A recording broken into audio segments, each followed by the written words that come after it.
नहीं क्या बता। पाकिस्तान की तरफ से जो भी कोशिशें की गई, 3 बार अटैक किया गया कश्मीर के लिए, 3 लड़ाइयां तो हमने बिल्कुल कश्मीर के लिए लड़ी हैं, क्या कश्मीर का 1 इंच भी आप ले पाए? नहीं ले पाए। नहीं।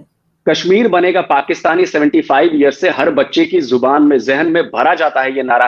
क्या कश्मीर बन गया पाकिस्तान? नहीं बन पाया। हम्म। तो अगर हम इसे देखें तो पाकिस्तान, अगर मैं इंडिया की सोच के बारे में बात करूं कि जो आपकी इमेज जो पोर्ट्रे हो रही है वो कैसी पोर्ट्रे हो रही है, आप गली के गुंडे की तरफ पोर्ट्रे हो रहे हो कि एक हाथ में आपके न्यूक है और दूसरे हाथ में कहते हो कि जी हमारी ये काम करो, नहीं तो हम न्यूक चला देंगे, या हम ये कर देंगे, या हम वो कर देंगे। अक्सर आपके यहां से ऐसे बयानात आते हैं। तो मेरे कहने का मतलब यह है कि अगर आप थॉरोली एनालाइज करें कि 75 ईयर्स में पाकिस्तान ने कश्मीर के लिए क्या किया, कश्मीरियों के लिए क्या किया, या जिस चीज लिए वो पूरी पॉलिटिक्स इर्द गिर्द आपके घूमती है, क्या वो पॉलिटिक्स सिर्फ वोट तक सीमित रह गई या एक्चुअल ग्राउंड पे कुछ हुआ है? इसका जवाब यह है कि ग्राउंड पे कुछ नहीं हुआ। ना कश्मीर पाकिस्तान बना, ना कश्मीर का 1 इंच आप ले पाए। हाँ, इंडिया ने उसमें चीजें बदलाव की हैं। इंडिया की एक लॉन्ग टर्म प्लानिंग है। उन प्लानिंग में जो स्टेप्स लेने हैं वो धीरे धीरे स्टेप्स लिए जा रहे हैं। स्टेप्स 370 लेके हमने उसको शुरू कर दिया है। अब G20 की मीटिंग है, इसके बाद एससीओ की भी मीटिंग वहां पर होनी है। धीरे धीरे वहां पे आपको शायद आप तक खबर पहुंची गई कि हम आईसीसी से शायद कोई बातचीत भी चल रही है कि अगर हम वहां पे एक वर्ल्ड कप का मैच कराएं हम क्रिकेट का, शेर कश्मीर स्टेडियम में। तो ये बहुत लंबा स्टेप्स है और मैं आपको कई सारे ऐसे स्टेप्स गिना सकता हूं जो आने वाले 10 साल में लिए जाने हैं। तो कुल जमा ये है कि इंडिया के पास तो प्लानिंग है, पाकिस्तान के पास प्लानिंग नहीं। तो पाकिस्तान को हकीकत स्वीकार करनी पड़ेगी, ग्राउंड पे उतरना पड़ेगा। हवा वाई बातें मत करो भाई। आप अब बताओ कि देखिए आगे कैसे चलो। देखिए कश्मीर का कोई हिस्सा जो पाकिस्तान के पास है, आजाद कश्मीर जैसे यहाँ पे कहा जाता है, तो वो तो आप लोग भी नहीं ले पाए। आप लोगों ने भी बहुत कहा क्या टू टंग है कश्मीर, और ये चीजें तो खैर चलती जा रही हैं और इसका कोई हल नहीं है मेरे ख्याल से। नहीं, आगे 100 साल और कुछ नहीं होगा। इसका जवाब मैं दूंगा। देखिए, जब हम कहते हैं कि पाकिस्तान कश्मीर नहीं ले पाया, तब हम इतिहास को देख के कहते हैं कि 3 बार अटैक करके आपने देख लिया, कश्मीर नहीं मिल पाया। जम्मू कश्मीर में प्रॉक्सी वॉर करके आपने देख लिया, कश्मीर नहीं मिल पाया। आपने डिप्लोमेटिकली कोशिश करके देख ली, कश्मीर नहीं मिल पाया। मतलब आपने ऐसी कोई क्या कहूं जुगत छोड़ी नहीं जिससे कश्मीर को हासिल किया जा सके, लेकिन नहीं हुआ। इंडिया ने कभी यह कोशिश नहीं की कि हम अटैक करके कश्मीर लेंगे। इंडिया की तरफ से कभी बयान नहीं आया कि हम हमला करके कश्मीर लेंगे। ना कश्मीर के लिए हमने अटैक किया। हमारा way of taking back Kashmir थोड़ा अलग है। जैसे आप लोग सिर्फ कश्मीर चाहते हो, कश्मीरियों को नहीं चाहते, वहां के रिसोर्सेज चाहते हैं। हमारा थोड़ा सा उल्टा मामला है। हम सब कुछ चाहते हैं। हम कश्मीरी भी चाहते हैं और हम जमीन भी अपनी वापस चाहते हैं। और देखिए, ये सारा खेल माइंडसेट का है। माइंडसेट कैसे बदलेगा? आपने अभी देखा होगा कि पाकिस्तानी ऑक्युपाइड जम्मू कश्मीर में नारेबाजियां हो रही हैं। अभी बीच में क्लिप बड़ी वायरल हुई, इस्लामाबाद में पाकिस्तानी ऑक्युपाइड जम्मू कश्मीर के लोग आके कह रहे थे कि हम इस्लामाबाद वालों सुन लो, हम दिल्ली से अपनी सुरक्षा मांगेंगे, बोलेंगे करने के लिए, तो वो दिन मत आने दो। कहने का मतलब है कि वहां के लोगों का माइंडसेट अब बदल रहा है। जब वो सरहद पार देखते हैं कि यार वहां पे तो 30 रुपए किलो आटा मिल रहा है, वहां पे तो 90 रुपए किलो लीटर पेट्रोल मिल रहा है, वहां पे तो जी 5G चल रहा है, वहां पे तो सड़कें हैं, रोजगार है, ये इन्वेस्टमेंट आ रही है, वो इन्वेस्टमेंट आ रही है, तो उनका दिल भी तो दुखता होगा ना कि भाई हमने पाकिस्तान का साथ देकर हमने क्या कर लिया, आज तक क्या हासिल हुआ हमारे पास? न सड़कें हैं, बिजली नहीं है, कुछ नहीं है। तो देखिए, हमारा जो वे ऑफ है ना वो ऐसा है कि वहां माइंडसेट बदलना है। वो 5 साल लगे, 25 साल लगे, 50 साल लगे, जब माइंडसेट बदल जाएगा तो हमें वापस नहीं लेना है, वो अपने आप आके जुड़ जाएंगे। आप बिल्कुल ठीक कह रहे हैं, लेकिन खैर पाकिस्तान ने भी कभी ये नहीं कहा कि हमें कश्मीर चाहिए, कश्मीरी नहीं चाहिए। ऐसी बात पाकिस्तान ने भी नहीं की। लेकिन हाँ, ये जरूर है कि भारत में जिस तरह से डेवलपमेंट हो रही है, वो तो जाहिर है यहाँ सभी देख रहे हैं, और उसी से मेरा ख्याल है कि जो कश्मीर का कॉज है या कश्मीर का जो केस है, वो भारत के हक में जाता हुआ दिखाई दे रहा है लोगों को यहाँ पर। लेकिन अगेन अगर हम बात करें बिलावल भुट्टो जरदारी की, तो कल वो पहुंचेंगे, क्या लग रहा है आपको कि कोई मतलब हाथ वाथ मिला पाएंगे आपके यहाँ की लीडरशिप से, या जैसे आपने पहले बताया कि हाथ नहीं मिलाए पहले लीडर्स की जो आपने बात की, तो क्या उस तरह का या कोई कोल्ड शोल्डर दिया जाएगा, या बस ऐसे ही बस आ गए तो ठीक है आ गए अटेंड करें और जाएं, या भारत की तरफ से भी एक दो स्टेप उठाए जाएंगे कि पाकिस्तान के साथ बातचीत शुरू की जाए और थोड़ा सा अच्छे इखलाक का या अच्छा माहौल क्रिएट किया जाए कल? देखिए, मेरे हिसाब से जो मुझे लगता है, ऐसा हो भी सकता है नहीं भी हो सकता है, जो मुझे लगता है कि वो नॉर्मल मीटिंग की तरह होगी। अगर नॉर्मल बिहेव करेंगे बिलावल भुट्टो तो नॉर्मल मीटिंग की तरह होगी। और मुझे लगता है शायद हाथ न मिलाया जाए, नमस्ते कर लिया जाए दूर से, वो नमस्ते हो सकता है।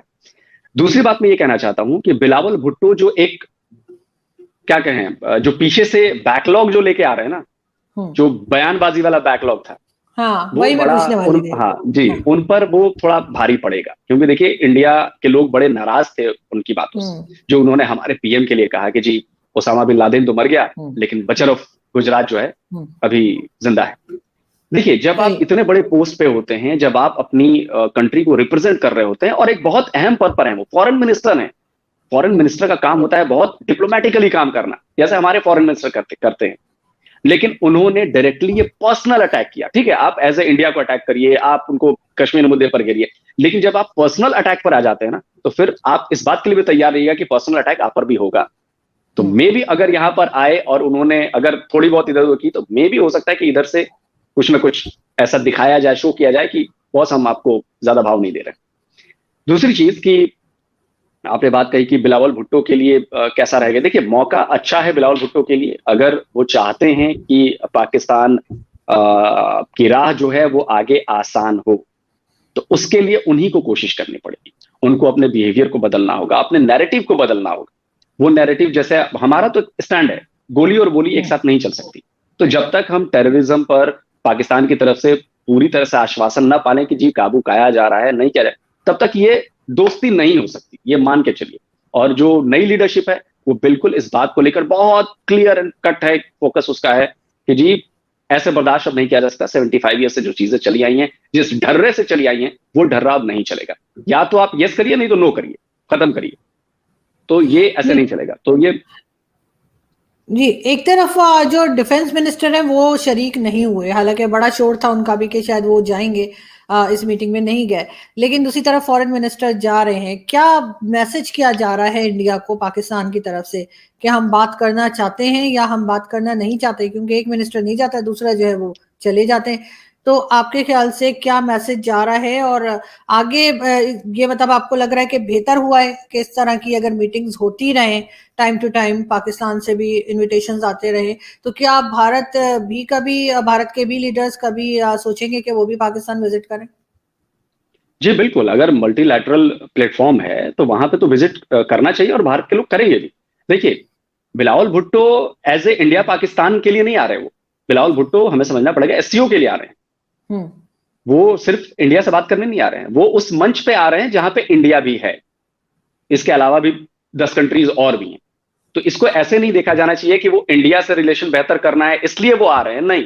वो एससीओ की मीटिंग के लिए आ रहे हैं, और एससीओ को हेड जो कर रहे हैं वो हम कर रहे हैं, लेकिन एससीओ जो है वो चीन का प्लेटफॉर्म। तो वो बिल्कुल सही। चीन से अपने रिलेशन जो है वो बरकरार रखने के लिए वो आ रहे हैं कि चीन की प्रतिष्ठा दांव पर लगी कि भाई अगर एससीओ का मेंबर स्टेट अगर एक शामिल नहीं हो रहा है, तो चीन के लिए भी तो दिक्कत है ना, कि वो सफलतापूर्वक आयोजन नहीं होता है उसका। तो इसके लिए वो आ रहे हैं, वो इंडिया से बातचीत करने या इंडिया से संबंध ठीक करने। अगर इस लिहाज से इसको देखा जाए तो ये बिल्कुल, मैं नहीं मानता कि इंडिया से संबंध ठीक करने। अगर इंडिया से संबंध ठीक करना होता तो फर्स्ट वो पीएम मोदी के पर ऐसे बयान नहीं देते। सेकंड, वो एस जयशंकर को लेकर भी जो दोनों के बीच बातचीत हुई थी, वो भी बयानबाजी नहीं होती। तो इससे साफ संकेत दिखता है कि वो सिर्फ एससीओ की मीटिंग अटेंड करने आ रहे हैं, वो इंडिया पाकिस्तान रिलेशन को अच्छे करने के लिए नहीं आ रहे हैं। लेकिन उन्होंने जो पहले स्टेटमेंट्स दिए थे प्राइम मिनिस्टर मोदी के लिए भी और आपके फॉरेन मिनिस्टर के लिए भी, तो उसको मतलब पीछे छोड़ देने का क्या तरीका है कि लोग उसको थोड़ा भूल जाएं, या आप समझते हैं कि उनको कुछ सॉरी या किसी इस किस्म के अल्फाज बोलने चाहिए इस दफा बिलावल भुट्टो जरदारी को, जिससे उस बात को थोड़ा हल्का किया जा सके? या आपको लगता है ऐसा कुछ नहीं हो सकता? देखिए, मेरे हिसाब से एक तो बिलावल साहब को ऐसी बात नहीं करनी चाहिए थी, पर्सनल अटैक नहीं करना चाहिए था, क्योंकि देखिए उनकी भी मजबूरी है कि जब तक वो कश्मीर करेंगे और एंटी मोदी नैरेटिव अगर नहीं करेंगे, तो इलेक्शंस में उनके यहाँ प्रॉब्लम होगी। आप मोदी की तारीफ करके, अब देखिए इमरान खान भले ही तारीफ कर रहे हैं, लेकिन दूसरी तरफ ये भी तो कहते हैं कि हमने मोदी के फैसले के खिलाफ, हमने देखो हमने ट्रेड रोक दी, हमने ये किया, हमने वो फैसला लेना जरूरी था। वो करते हैं ना। तो बिलावल भुट्टो, देखिए बहुत थिन लाइन है ये, आपको चूज करना है कि आप इस थिन लाइन के इधर हैं कि उधर हैं। तो ये बहुत शार्पली इसको हैंडल करना पड़ेगा, और बिलावल भुट्टो साहब मुझे लगता है कि माफी मांगेंगे वो। और मुझे लगता है कि बिलावल भुट्टो साहब भारत और पाकिस्तान के संबंधों को ठीक कर पाएंगे। शायद में भी दूसरा कोई फॉरेन मिनिस्टर आए तो वो शायद कुछ कर पाए, लेकिन मुझे नहीं लगता कि बिलावल भुट्टो साहब कर पाएंगे। यहाँ से जो मीडिया गया है उनमें एक दो लोगों को ही मैं जानती हूँ, और उनको मैंने देखा ट्विटर पे, उन्होंने कुछ क्लिप वगैरह शेयर किए हैं यहाँ से जब क्रॉस किया उन्होंने वाघा बॉर्डर से। तो उन्होंने वो आपस में बात जो उन्होंने अपनी लगाई है, तो उसमें से एक ने कहा कि यासीन मलिक की बात करनी चाहिए बिलावल भुट्टो जरदारी को जाके। उस पे खैर जिनसे उन्होंने पूछा था वो भी थोड़ा सा घबरा गया कि मतलब अभी आए और आते एंटर होते ही यासीन मलिक की क्या बात पूछ ली। तो जो दूसरे जर्नलिस्ट है उन्होंने यही कहा, मेरे ख्याल में मुर्तजा सोलंकी साहब थे, तो उन्होंने कहा नहीं हम जो है वो दरवाजे खोलने आए हैं, बंद करने नहीं आए हैं, और दोनों तरफ प्रॉब्लम्स हैं, इस किस्म की बात उन्होंने थोड़ा सा की। लेकिन खैर वो सवाल जो कर रही थी वो मुनीज़ा हाशमी थी, मुनीज़ा जहांगीर थी, सॉरी, जो कि आसमा जहांगीर साहिबा की बेटी हैं, और मुझे बड़ी हैरत हुई कि वो इस किस्म का सवाल कर रही हैं, क्योंकि उनकी मदर जो है उन्होंने कभी इस तरह से बात नहीं की। लेकिन आपके ख्याल से यासीन मलिक का इशू इस वक्त क्या उठाया जाएगा या उठाना चाहिए पाकिस्तान को? मुझे भी बड़ी हैरानी हुई आरजू जी कि आसमा जहांगीर की बेटी जो है वो ऐसे बात कर रही है। आसमा जहांगीर को मुझे लगता है कि हमारे यहाँ भी बड़ी इज्जत की नजरों से देखा जाता है, और जो काम उन्होंने किए हैं और जिस तरह उनको लायन ऑफ पाकिस्तान कहा जाता है, मुझे लगता है कि कहना चाहिए वो बड़ा जबरदस्त काम करती हैं। और उनकी बेटी अगर ऐसी बात कर रही है तो मुझे लग रहा है कि माँ से थोड़े गुण नहीं मिले हैं उनको, वो समझ नहीं पाई अपनी माँ को कि उन्होंने क्या किया है पाकिस्तान के जो कमजोर वर्ग के लोग हैं, या जो बलूचिस्तान को लेकर जो उनका स्टैंड रहा है हमेशा। मैं भी बड़ी हैरान हाँ, हुई थी जब मैंने सुना, तो मैंने कहा है ये मुनीज़ा कैसे इस तरह की बात कर रही है। बिल्कुल बिल्कुल, मतलब मुझे भी हैरानी हुई कि कैसे वो ऐसे बात कैसे कर सकती हैं। खैर उनका जाति मसला है। दूसरी बात मैं आता हूँ कि आपने कहा यासीन मलिक की बात करेंगे। एक होता है सर मुंडाते ओले पड़ना, और एक होता है कि ओखली में सर दे मारना। तो अगर यासीन मलिक की बात अगर की गई तो यकीन मानिए पाकिस्तान ओखली में अपना सर डालेगा, तो ये गारंटी है। देखिए यासीन मलिक को हम सब जानते हैं, इंडिया प्रो इंडिया वो नहीं है, वो हमेशा एंटी इंडिया रहे हैं। और उनको जो सजा हुई है या जो भी चीज हुई है वो हमारे कोर्ट के द्वारा की गई है। उन्होंने स्वीकार किया है कि एयरफोर्स के ऑफिसर्स की मर्डर उन्होंने किया, उन्होंने स्वीकार किया, तो सजा उनको उस चीज के लिए हुई है।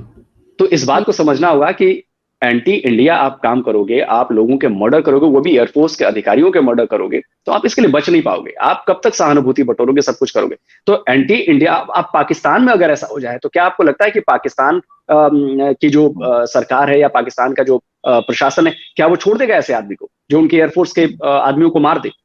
नहीं छोड़ेगा ना। बिल्कुल नहीं, बिल्कुल नहीं। तो वो हमारे यहाँ कैसे? और अगर यासीन मलिक, आप देखिए ये तो पाकिस्तान के प्लान का हिस्सा ना, यासीन की जो पत्नी है वो अभी पाकिस्तान में ही है, बिल्कुल पाकिस्तान में ही है ना। और वो किस तरह की भाषा का इस्तेमाल करती हैं इंडिया के खिलाफ, वो हम सबको पता है। तो अगर आप स्टेट के खिलाफ गई हैं और वो सारी चीज, उनकी शादी भी कराई गई, जो भी शादी भी हुई वो एक बहुत लॉन्ग टर्म प्लानिंग के तहत हुई थी, छोटी मोटी प्लानिंग नहीं थी। तो लेकिन वो प्लानिंग अब जो है वो कामयाब हो नहीं पाई। तो जाहिर है ऐसे बयानात आते रहेंगे। हो सकता है मे बी जिनके आप नाम ले रही हैं उनको ब्रीफिंग ऐसी दी गई हो कि यासीन मलिक को उछालो, यासीन मलिक से सवाल करो, कि थोड़ा वो गर्म मामला है, सेंटिमेंट्स जुड़े हैं कश्मीर के लोगों के, तो यासीन मलिक वाला जब मसला उछलेगा तो सेंटिमेंट्स और भड़केंगे, तो उसका फायदा हमें मिलेगा। लेकिन यकीन मानिए अगर यासीन मलिक का जिक्र किया गया तो पाकिस्तान